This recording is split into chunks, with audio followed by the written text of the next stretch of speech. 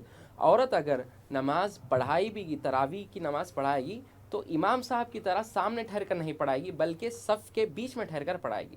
جیسا امام صاحب ایک صف آگے ہو کے نماز پڑھاتے ہیں تو عورت اس طرح آگے ٹھہر کر نماز نہیں پڑھائے گی، بلکہ صف کے بیچ میں ہوگی. وہ حافظہ، وہ عورت جو حافظہ ہے، جو مطلب قرآن ہے، یاد ہے ان کو، اپنے قرآن کی حفاظت کے لیے وہ تراویح پڑھا رہی ہیں، تو ان کے لیے علماء نے اجازت دی ہے، وہ پڑھا سکتی ہیں. مگر جمہور علماء، بعض علماء کا قول میں آپ کو، مگر جمہور علماء، اکثر علماء، محدثین، مفتیان کرام میں لکھتے ہیں عورت کو سرے سے ناجائز ہے، وہ بالکل امامت نہیں کر سکتی. یہ 2 قول میں آپ کو بتلایا. زیادہ مضبوط قول جمہور علماء کا ہے کہ عورت کو امامت نہیں کرنا چاہیے. دوسرا قول یہ ہے کہ دوسری میں ہماری بہن کا سوال یہ تھا کہ تہجد کی نماز میں کیا ایک سورے کو متعدد مرتبہ پڑھ سکتے ہیں؟ ہاں بالکل پڑھ سکتے ہیں. نفل نماز ہے، پڑھ سکتے ہیں. آپ کو جو سورے یاد ہے وہ پڑھ سکتے ہیں. نفل عبادت میں آپ کو جہاں سے یاد ہے، جو یاد ہے، جتنا یاد ہے، جتنی مرتبہ پڑھنا چاہتے ہیں بالکل پڑھ سکتے ہیں، اس میں کوئی حرج نہیں ہے. بہتر یہ ہے کہ نفل نماز ہے کہ نفل نماز کو یہ قیام اللیل کہتے ہیں، جتنا ہو سکے اس کو لمبی کریں. یعنی آپ کو جو بڑے سورے یاد ہے، بڑے سورے، طویل سورے پڑھنے کی کوشش کریں. اگر یاد نہیں ہے تو یاد کرنے کی کوشش کریں، اللہ آسانی فرمائے گا. بہت خوب. مولانا نے تراویح کے حوالے سے آپ کو جواب عنایت فرما رہے تھے. آئیے ایک کالر کی جانب بڑھتے ہیں اور جانتے ہیں ان کا سوال کیا ہے. السلام علیکم. السلام علیکم. شاید رابطہ ہمارا نہیں ہو رہا ہے. مولانا میں یہ جاننا چاہتا ہوں کہ زکوٰۃ کن لوگوں پر فرض ہے، تھوڑا آپ اس پر روشنی ڈالے تو. بسم اللہ الرحمن الرحیم. زکوٰۃ کے سلسلے میں جیسا کہ اللہ سبحانہ و تعالیٰ نے قرآن مجید میں ارشاد فرمایا، اقیموا الصلاۃ و آتوا الزکاۃ. اللہ نے آپ لوگوں پر نماز کو بھی فرض فرمایا ہے اور زکوٰۃ کو بھی. نماز دوسرا رکن مانا جاتا ہے اور زکوٰۃ تیسرا رکن مانا جاتا ہے. قرآن کریم میں ایک نہیں کئی سارے مقامات پر، 32 مقامات پر، تو 32 مقامات نماز اور زکوٰۃ کا ذکر ایک ساتھ آیا ہے. اور اس کے علاوہ تو علیحدہ طور پر کئی مرتبہ زکوٰۃ کا ذکر ہمیں قرآن میں ملتا ہے. اور احادیث میں بھی ہے، جیسا کہ نبی علیہ الصلاۃ والسلام کی حدیث، بنی الاسلام علی خمس شہادت اللہ الہ الا اللہ و اقام الصلاۃ و ایتاء الزکاۃ و صوم رمضان و حج بیت اللہ او کما قال علیہ الصلاۃ والسلام.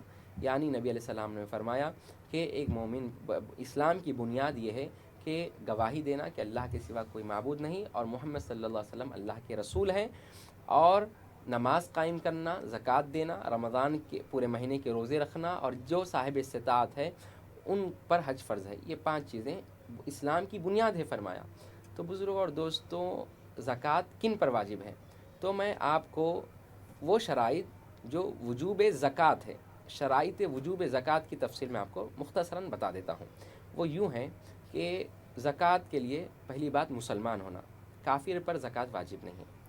مسلمان ہونا، ہاں وہ مسلمان ابھی بنا ہے، یعنی وہ ابھی 2025 چل رہا ہے، تو وہ مسلمان بنے تھے 2023 میں. تو ان کو یہ نہیں کہیں گے کہ بھائی آپ بالغ کب ہوئے تھے، آپ مالدار کب تھے.